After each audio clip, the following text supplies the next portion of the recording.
పంచామృతాలలో మొదటిదైనటువంటి పాలచేత శివలింగమునకు అభిషేకము చేసినంత మాత్రము చేత మీరు నోరు విప్పి అడగకపోయినా పరమాత్మ యొక్క నిర్హేతుక కృపాకటాక్ష వీక్షణముగా మీకు లభించేటటువంటి ఉత్తరక్షణ ఫలితమేమి అనగా కుటుంబమునందు సర్వ సౌఖ్యములు మీకు కలుగుతాయి. ఏ సౌఖ్యము ఏ సుఖము మీకు కలిగితే మీరు వర్ధిల్లుతారో, ఏ సుఖము మీకు ఉంటే మీరు వృద్ధిలోకి వస్తారో అటువంటి సుఖాన్ని పరమాత్మ మీకు కల్పిస్తాడు.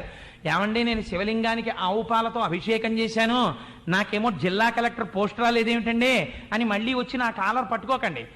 ఎంతవరకు ఏ కోరిక మీకు తీరడము చేత మీరు ఉన్నతిలోకి వస్తారో అటువంటి సుఖము శివుడికి తెలుసు. శివుని శిరమున కాశిన్ని నీళ్లు చల్లి పత్తిరి సుమంతనెవ్వాడు పారవయిచు కమధేనువు అనింటి గడిపశువు అల్ల సురశాఖవానింటి మల్లె చెట్టు.